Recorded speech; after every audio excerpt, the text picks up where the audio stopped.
Hello, welcome back. Today I will talk about a very special book of mine. I call it my masterpiece because it is, from the subject, from the way I worked on the book, from the quality of the manuscript, from the beautiful appearance of the book and the story of King Paimon. It all intertwines in such a beautiful way, and it's almost like the feeling that King Paimon gives, that feeling of peace, of eternal freedom, eternal time, eternal love. Everything is eternal with Paimon. That feeling no one can give but Paimon.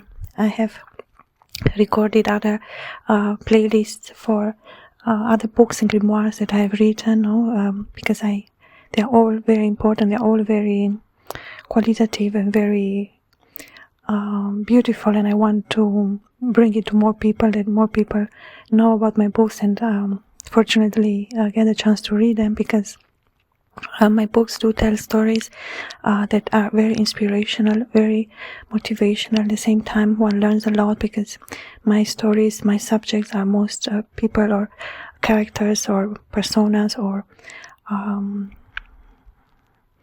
different deities that come from a very ancient time, for a very long time, and they carry that wisdom with them. So it goes through history, it goes through ancient history, it goes through recounts and stories from other times, from other people, about subjects that are far away in our historical ground, but one can go through the mind, through the spirit, through the emotion, towards those places. That's what the Paimon says. There is a connection of the soul, there is a connection of the mind, there is a connection of the spirit, that all intertwines in these beautiful three ways. Three is the holy number. Three is the number of goodness. It represents the Trinity. It represents the tree of life. It is the number 3. As the tree, the language has a connection, love has a connection. Everything is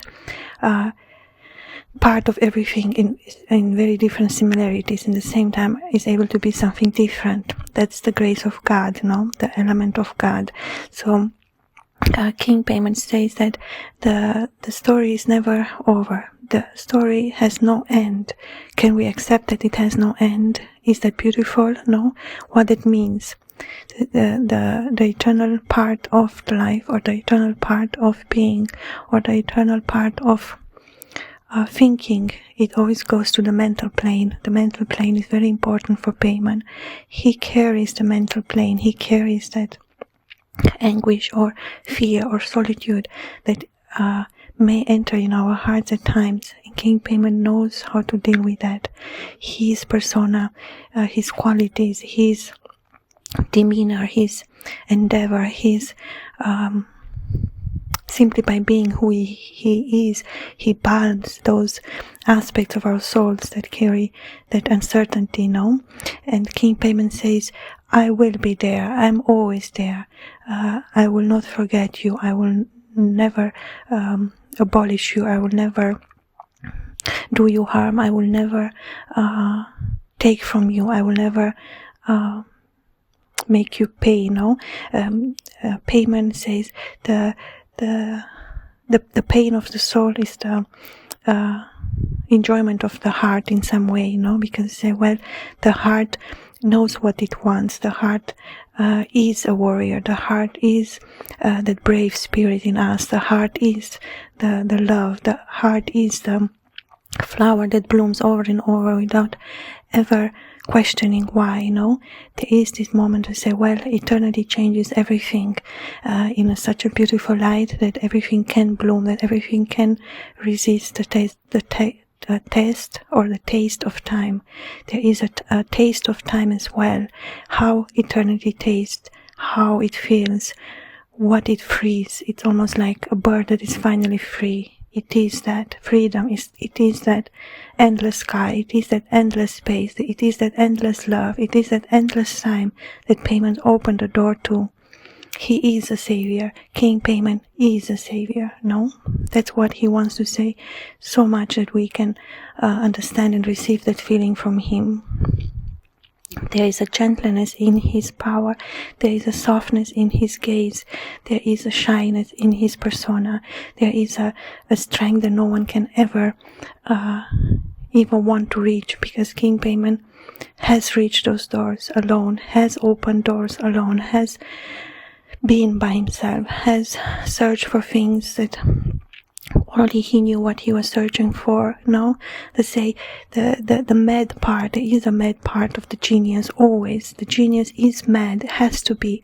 It has to have a correlation different than what it is shown to him. He has to have a different mind. The magician, no, say, well, the mago, the magus, the one connected to the sun. The magician carries the powers of the sun. Say, magus, the sun that comes and goes, no? And that element of the magic can say, well, if the sun is on the sky and we see it, we say it's there. And if we don't see it, we say it's not there. And that created in us, made us understand that the idea of illusion, the idea of the magician, no? Say, well, the magician knows that it is true, that it is not there, it cannot be seen, but it is there, and it reappears, no? So that's the understanding of the magician, to say, well, if something comes and goes, where it comes from and where it goes. There is two questions that need an answer. Now say, well, this goes here and this goes there. And when we ask, what is here or what is there? Where is there? Where is here? That comes the element of the space. What is space? No, say, well, the space is everything that's around us. It is an element that of the magician. It cannot be seen, but it is there. There are many things that are very strong and potent, but they are not able to be seen. If you think of the chemical compounds of the different elements, no, of different materials, you know, they have these beautiful numbers and beautiful description of each, but many are not able to be seen in nature in a to say, here it is this, because it's part of the compounds that makes then the nature. It is hidden, but it is the most important element. Otherwise that thing could not be, or that plant could not exist. The unseen part of that, or different particles that come together, create that thing that sometimes we see or not see. As I've said, both work parallel with each other. There is things we see and things we don't see. And that the magician says, well, everything is real. A real magician knows that everything is real. He comes from the idea of realness, no? Or what is real, so he can play with it and create an illusion. And then he said, well, even the illusion is real because I have seen it. It is not, the illusion is not real. It is simply the effect of the illusion. The illusion is truth as well, no? And it gives a new perspective. It gives that new understanding. The same as a scientist does. The people, or the people of the mind that in the past have discovered many things, very, very important things. I love to read about this type of knowledge, because it shows that element of the grace. And most of them, they understood that. That's why they were able to connect in that sphere of God, of knowing, of that higher type of knowledge, you know. We say, well, the mad scientist, that mad particle of his scientific mind, we say the scientific mind remains. It is not that it is less, but that extra element, that extra bubble, that extra thing that he put there, or extra thing that he thought in that particular moment, and he didn't eradicate it as a false thought. He took it as, you know, as a new possibility to understand something, that courage to complete it or do it, brought that element that it was new. It brought that magical factor in his equation. They say, well, if a mathematical equation goes until only one point and it cannot be resolved, it means that it is not mad, I say, it is stopped. There is a part of that new factor that has to come in. There is a certain realization, a higher point of the mind, a certain key, and then it can go. No, so there is this element. Say, well, who gives those keys? From where we get that information? No, we get it from that sphere of knowledge, of a higher knowledge. It is something. It's almost like the voice of God through your idea, or through a dream, or can come from anything. Finally you get it. Suddenly you see it. Or it can happen in a thing that you did or created, and then you are surprised because you see something new, and then you can categorize it, and then you can go further on and understand it, no? So that's how Paimon too works with the mind. Say, well, here is an image, or here is a color, or here is a pattern. And say, well, it is the duty of your mind to decipher it, find the meaning beyond it, learn something from it, no? So you say, that is the key that the master gives to me to be my own master. That is the gift. That is true knowledge for me. Say, well, this is thematic, or here is this. The paper is blue. Here I give you the key. Tell me what elements you see in this paper. Read this paper for me. Or read this, or tell me something that I don't know, or find something that you don't know. So that's the question of the mind. And say, well, what it is. No? How can I formulate my words? So it expresses the qualities I want or feel in myself saying. It is a very natural way of reading, or a very natural way of seeing things, because everything carries more meaning. There is meaning beyond. It is stupid or silly to say, well, it's just a blue paper, has nothing on it. There is nothing, it's just the paper is blue. The paper is blue. The paper is has this, Then, of course, you can go and say what geometrical figure it has. You can talk about the color blue. You can take the paper and then even, create a story around the paper. Or you say, well, the connection to the tree, what the tree means. No, the tree is, the paper is made from the tree. Tree represents knowledge, as I've said. The number 3, it speaks about God. It speaks about unity. We say, well, it's blue. How unity is blue? Why unity is blue? It speaks about freedom. It is a paper. I can put any words in it. It's my freedom to do with it whatever I like. No, then we think of the water, because the element of the tree always carries the water, as the blue does. It speaks about emotion. It speaks about a beautiful, fine emotion. It is a very fine, slim paper. It speaks about love, that love is thin, that love is wide, depends, how it changes. So the 4 corners of love, to say the first corner can mean sympathy, the second corner can mean love, the third corner can mean unity, the 4 of the paper, and one is free to express. It is not wrong, and even if it seems that it's just an imaginative story, it is true. No one said anything false. It is even scientifically true what you're saying, but to connect that sphere, So one can say, take an object and read it, or have information from this object, and say, well, the material is not full of spirit. It's not true. The material carries the spirit. They are not so separated.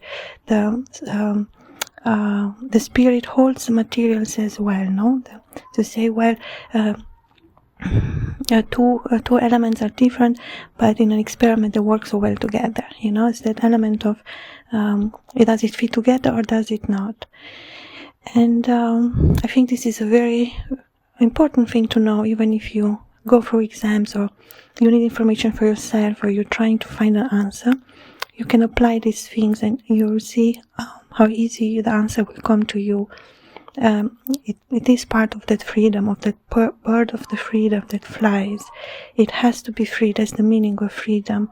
If the bird will not be free, she will not, experience that freedom. So freedom comes from the word free, and the dome, the free dome. Just like it gives some action, something to do, something to express, or something to enjoy, even the expression of it. So language is a song. Language is a melodic tune that one can adjust himself or herself in that hearing of that sphere of knowledge that comes from God. There is the light of wisdom, of revelation, of understanding, of discernment, of freedom, unity, all those beautiful aspects. To say it is a very elegant way and beautiful way to go and learn through the things that you have to learn, And to say, well, there is a part where even knowledge takes its flight. There is a part where even knowledge needs its wings, no? The aspect of the fly. And say, for me, the word knowledge, it already translates almost in a form of a bird, a larger bird that travels long distances, but then it needs rest, no? This element of the silence, that's the element that Paimon always brings back to us, because he say, well, if one understands the beauty and the meaning of silence, the way I do it, or more than, in this meaning of to go deeper into the thematic of the silence or of the solitude, how it clears the mind, how it brings the mind back, no matter how far you reach to understand something, then you come back to you, that silence that brings you in a softly way back to you. And that's the realization, that's the real moment where you understood something. It's not the road, it's not the travel, it's the moment you come back, and then it's the revelation of the thing has been integrated, and then you feel yourself again, you feel whole, no? So Paimon says, well, the book is a travel, the grimoire of Paimon is a travel that he so well arranged for us, that he so well planned. There is the element of planning in King Paimon. Everything is so exact, everything is so one after another, everything is so easy to reach. It is just there. That's the beautiful part of King Paimon, that one can see through the book, through the story, how he moves from the marketplace and the temple, where he finds her, and then from that civilization or that part of that world that she was part of, she's taken and on a trip, on a excursion, on a new path, with him throughout the desert. It goes into the time, it goes into the past. They are going into the past, and then she's asking, well, how the past can bring me back to the future, how the past can reveal to me its secrets, or reveal to me something that I can go back to the future, because Paimon lives in the future. So the free time get intersected from the point of the present of the writer that goes back into the past, and then has this experience there at the temple and meets King Paimon, and then the travel of the girl through the desert, through the time, the past of time, through the sense of time. Sense and desert represent time, but it represents the eternal time. And then that emotional part of it, everything, it begins already with the full flower, with the full bloom of a flower, that it said it is eternal. So the two most beautiful elements coming together, love that is fully bloomed from the beginning, the perfection of love in the ancient times. That's the core story of King Paimon, seen from the point of how he imagines the story, how he prepared the story for us. That's the beautiful aspect, that one can understand how loving and how good King Paimon is. It is the full flower, the full rose opened in full splendor, but it never old, it remains the same essence, the same qualities throughout eternity, without no end, without no sorrow, without no elements, almost to say the past, present, the future become one in that moment. It's just that moment, that it is eternal. It's a moment that does not end, It doesn't mean that the time stops, the time travels always, but there is one moment there that is just perfect. It's just the perfect eternal moment. So it is this love that King Paimon has for his beloved, for his bride. It is eternal. It is the bloom of eternity. It is that all the correlation that it connects, what it gives, that's freedom of space, freedom of love, the freedom of time. Goes through a third important gate, that it is created at the temple, which is a sacred space. They met in a sacred space, in a sacred temple. To say, the story feels like it doesn't fit in the beginning. She's just a simple girl singing in a market all by herself. And he is King Paimon, And how these two souls are meant to meet, and what that meeting really means. And say, I take a subject that it seems just a meeting, just a place, could be any place. Why that place? That's the question of the why. The why is the most beautiful question. Why is the question that crowns the gods. Why? No? It always brings something beautiful. Why? What is the meaning? If one goes through that why, one gets that allure of the soul or of the mind. Why? Why? No? Say, why? It is something that's like, it creates a certain type of future. It creates something that you say, well, there's still something for me to understand there. And every time I go back in that memory or in that point of view, it brings me even more. The flower smells even more. The flower blooms even more. Even in that moment of eternity, to say, well, the flower does not change. It lost its beauty. No, the flower is always changing, but is able to keep that form. So we say, well, the time flowers, the time has changed in that way of say, well, it is so beautiful, it smells like a flower, it's soft as a flower, and that petals, no, they say, well, one petal, what that petal entails, no, say, well, the petal is the flower, and the flower is made from more petals, no.